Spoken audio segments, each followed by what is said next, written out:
মাত্র 10 থেকে 15 দিন আগে তৈরি হয়েছে কংক্রিটের ঢালাই রাস্তা। ওই রাস্তার ঢালাই এখন মুড়ি মুরকির মতো উঠে যাচ্ছে। এলাকাবাসীর অভিযোগ, নিম্নমানের বালি, কম পরিমাণে সিমেন্ট পাথর দিয়ে ঢালাই করায় রাস্তায় এই ঘটনা ঘটছে। অথচ ওই রাস্তা দিয়েই যা আসা করেন প্রতিদিন 5 থেকে 7টি গ্রামের কয়েক হাজার মানুষ। ওই রাস্তা দিয়ে এলাকার ছেলেমেয়েরা যেমন স্কুল কলেজে যায়, তেমনি এলাকার কেউ অসুস্থ হয়ে গেলে তাকে হাসপাতালে নিয়ে যেতে হয়। এরকমই একটা গুরুত্বপূর্ণ রাস্তার বেহাল দশায় এলাকার মানুষজন একত্রিত হয়ে রাস্তায় নেমে প্রতিবাদ করলেন। অভিযোগ রেলের বিরুদ্ধে। মালদার গাজল 2 গ্রাম পঞ্চায়েতের মাতলই গ্রামে রেল লাইনের ধারে তৈরি হওয়া রাস্তার এই অবস্থা।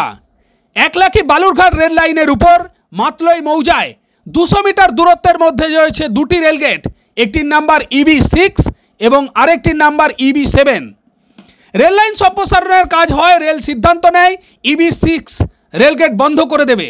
এলাকার মানুষের যাওয়া আসার জন্য EB7 রেলগেটের সংস্কার করা হবে এবং লাইনের বাম ও ডান পাশে কংক্রিটের রাস্তা করা হবে। সে মতো রাস্তার কাজও হয়, কিন্তু অভিযোগ রেল লাইনের ডান দিকের রাস্তা কিছুটা মজবুত হলেও বাঁ দিকের ঢালাইয়ের বেহাল দশা। এলাকাবাসীর অভিযোগ, বর্তমানে ওই রাস্তার যা পরিস্থিতি তাতে বর্ষায় চলাচলের অযোগ্য হয়ে পড়বে। সমস্যায় পড়বেন মাতলই, শ্যামপুর, মির্জাদপুর, ফতেপুর, কারমাঘুটু সহ বিভিন্ন গ্রামের কয়েক হাজার মানুষজন। মালদার গাজল 2 গ্রাম পঞ্চায়েতের মাতলই সহ ওই এলাকার সাধারণ মানুষের অভিযোগ, ঢালাইয়ের কাজ যখন শুরু হয় তখনই তাদের নজরে আসে যে অত্যন্ত নিম্নমানের সামগ্রী দিয়ে ঢালাই রাস্তার কাজ হচ্ছে। তারা ঠিকাদারের কাছে অভিযোগ করলেও এলাকাবাসী জানান যে ঠিকাদার রেলের আধিকারিক এবং RPFকে দিয়ে তাদেরকে ধমকান চমকান। তবে বর্তমানে ঢালাই হয়ে যাওয়ার পর ওই ঢালাই মুড়ি মুরকির মতো উঠে যাওয়ায় এলাকার মানুষজন এক হয়ে রেলের উপরতলার কাছে অভিযোগ জানিয়েছেন। তাদের দাবি অবিলম্বে রাস্তা ঠিক করা হোক, নয়তো এতদিন ধরে তারা যে রেলগেট দিয়ে অর্থাৎ EB6 যে রেলগেট দিয়ে তারা যাতায়াত করতেন সেটা বন্ধ করা যাবে না। আর এই গোটা ঘটনা সম্পর্কে এলাকার মানুষজন রাস্তায় নেমে ক্ষোভ প্রকাশ করে কি বলছেন তা এই মুহূর্তে আপনাদের সামনে রাখছি। দেখতে থাকুন, সঙ্গে থাকুন। মালদা থেকে আহমেদ বাপির রিপোর্ট, GP নিউজ।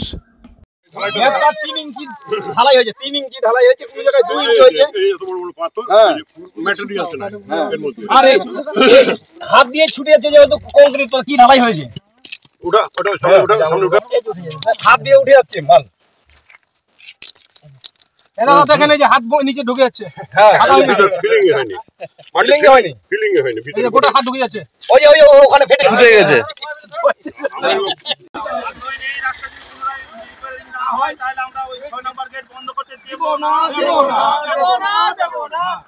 এক লাখ টু বালুরঘাট এই রেল লাইন আমাদের, এটা হচ্ছে গাজল 2 GPর মাতল গ্রাম। এই 6 থেকে 7 নম্বর গেটের মাঝামাঝি জায়গায় এটা রাস্তা তৈরি হচ্ছে। এই রাস্তা খুব নিম্নমানের হয়েছে, যেটা শোনা কথা 6 থেকে 7 ইঞ্চি ঢালাই হওয়ার কথা, সেখানে হয়েছে মাত্র 2 থেকে 2.5 ইঞ্চি। আর 10 থেকে 15 দিনের মধ্যে এই রাস্তা ভেঙে পড়েছে, যেটা আমরা গ্রামবাসীরা দেখছি। আর আমাদের এটা সবসময় ব্যবহারের যোগ্য। স্কুল আছে পাশে, হসপিটাল আছে। হ্যাঁ, আমাদের মানে এটা হচ্ছে চলাফেরা রাস্তা গ্রামবাসীদের।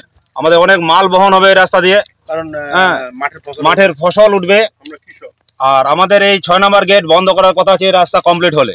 যদি এই রাস্তা এখনো ভেঙে পড়েছে 10 থেকে 15 দিনের মধ্যে, তাহলে আমরা ওই গেট 6 নম্বর গেট কি করে বন্ধ করতে দেবো? আমাদের গ্রামবাসীদের দাবি, আমরা এই রাস্তা পুনরায় যদি ঠিক না হয় তাহলে আমরা 6 নম্বর গেট বন্ধ করতে দেব না। এই যে আপনাদের দাবিটা যদি পূরণ না হয় তাহলে আমরা 6 নম্বর গেটের রাস্তাটা ওটা বন্ধ করার কথা ছিল। রেল ডিপার্টমেন্ট বলেছে ওই গেট বন্ধ করে আমাদের এটা দিয়ে চলাচল শুরু করে দিবে। তো আমাদের এই রাস্তায় যদি ঠিক না হয় তাহলে আমরা ওই গেট বন্ধ করতে দেব না। কি নাম আপনার? আমার নাম মদন সরকার। এই জায়গাটা কোথায়? এই জায়গাটা মাতলের 6 থেকে 7 নম্বর গেট। এটা কোন এলাকা? এটা মাতল মৌজার মধ্যে। কোন ব্লক? গাজল ব্লক, মালদা ডিস্ট্রিক্ট। হ্যাঁ, এই রাস্তাটা ট্রেনের লাইনটা কোথা থেকে কোথায়? এই রাস্তাটা 1 লক্ষ থেকে বালুঘাট অবধি রেল লাইন। হ্যাঁ, রেল লাইন। আচ্ছা, এখন এই রাস্তাটা কোথায় আছে? এখন এই রাস্তাটা কোথা থেকে কোথায় যাচ্ছে? 6 নম্বর থেকে 7 নম্বর গেট। 6 নম্বর গেটটা ক্লোজ করে দেওয়ার চিন্তা ভাবনা রেল ডিপার্টমেন্ট নিয়েছে। কেন? যেহেতু রেল ডিপার্টমেন্ট নিয়েছে যে রেলের উপর দিয়ে বারবার যাচ্ছে, গাড়ি অ্যাক্সিডেন্ট হচ্ছে, ওদের হয়তো স্টাফের, ওই ব্যাপারটা আমরা ঠিক জানি না। পাবলিকের সুবিধার্থে এই রাস্তাটা তৈরি করা হয়েছে। ওই সাইড দিয়ে একটা রাস্তা, 6 নম্বরে ওই সাইড দিয়ে একটা রাস্তা হয়েছে, ওটা খুব হেভি রাস্তা তৈরি হয়েছে। এটা 6 নম্বরের অপোজিট পার্টে যেটা হয়েছে মাতল মৌজার জন্য, সেটা খুব নিম্নমানের কাজ তৈরি হয়েছে।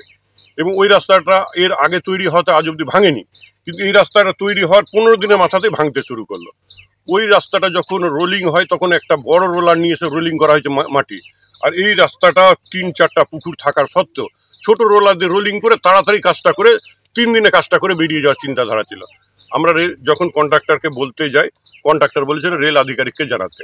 আমরা রেল আধিকারিক যখন আইডব্লিউকে যখন জানাতে যাই, আইডব্লিউ তখন আমাকে বললো যে আমি আমার পুকুরের সাইডে বাম্বু পাইলিং করে মাটি ভরতে বললাম, যে বললাম স্যার আমার 2-2টা বাচ্চা পরে, আমি পুকুর চাষ করি, এতেই আমার জীবিকা, তো আপনারা বাম্বু পাইলিং করে অন্তত মাটিটা ফেলেন, নাহলে আমার পুকুরটা ভর্তি হয়ে যাবে।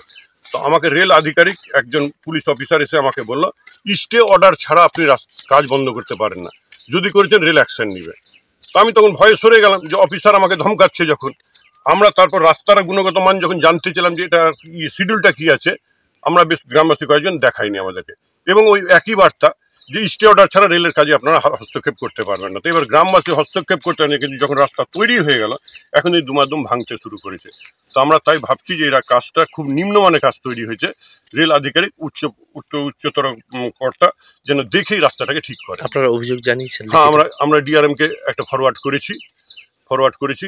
আর এখানে গাজল রেল স্টেশনে একটা কালকে রিসিভ কপি নিয়ে এসেছি আমরা, আর যে সাইড ইনচার্জ আছে তারও আমরা সিগনেচার করে রেখেছি যে ওনার কাছে আমরা অবজেকশন করছি, খুব নিম্নমানের বিলমানের কাজ হয়েছে তার। এই তো বর্তমানে তো কদিন পরে হয়তো বৃষ্টি বাদলের দিন হয়েছে, রাস্তা বৃষ্টি বাদল একদম ভেঙে পড়ে, এবং যেই ছেলেকে দিয়ে রোলিং এর সময় জল দেওয়া হয়েছে ট্যাঙ্কিতে করে, সেই ট্যাঙ্কারই বলছে যে এত নিম্নমানের কাজ হয়েছে যে আমরা জল দিচ্ছি তখন পাথর বসে যাচ্ছে যে সময়, এবং জলগুলো আমি সাপ্লাই করেছিলাম, আমার পুকুর থেকে জল নিয়েছিল, এবং রাস্তা তখনই বসে যাচ্ছিল, তখন বলার পরে ওরা করেনি কিন্তু না।